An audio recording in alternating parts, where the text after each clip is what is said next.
বুঝলাম না, রোমান হঠাৎ গেমে আসতে বললো কেন? বন্ধু একটা প্রবলেম হয়েছে রে। কি হয়েছে? তুই ঠিক আছিস তো? আমি ঠিক আছি, বাট নীরব। নীরব? নীরবের কি হয়েছে? ওই ঠিক আছে তো? তুই ওই দিন গ্রুপ থেকে যাওয়ার পর নীরব অনেক কান্না করে, পরে হুট করে অফলাইন চলে যায়। ওর ছোট ভাই থেকে জানতে পারলাম ওই নাকি 3 দিন হসপিটালে ভর্তি ছিল, গতকালকে বাসায় আসছে। কি বলিস? তুই এটা আমার আগে বলবি না? আর ওই এখন কেমন আছে? ভালো আছে, বাট তোর কথা আজ করছিল। আমি বলছি গেমে আসতে, তোর সাথে অ্যাড করবো আবার। এই তো আসছে, দাঁড়া। কি রে বন্ধু, তোর কি হয়েছে?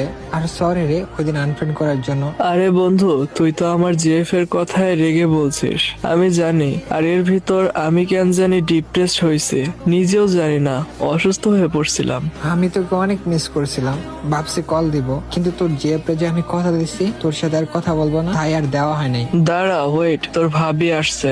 কি হলো নীরব, তুমি এইখানে কি করো? ওষুধ খাইছো? আমার বন্ধুরাই তো আমার আসল ওষুধ। মানে? শোনো, আমি তোমাকে যেমন ভালোবাসি আমার বন্ধুদেরকেও ঠিক তেমনই ভালোবাসি। তুমি ওই দিন রিমনকে যা বলছো তার জন্য সরি বলো। আমি কেন বলবো?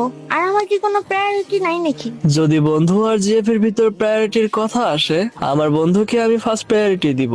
এখন তুমি সরি বলো, না হলে গুড বাই। আচ্ছা, সরি। হতে পারে আমার বন্ধু তোমার কাছে প্যারা, বাট আমার কাছে আমার বন্ধু সব থেকে সেরা।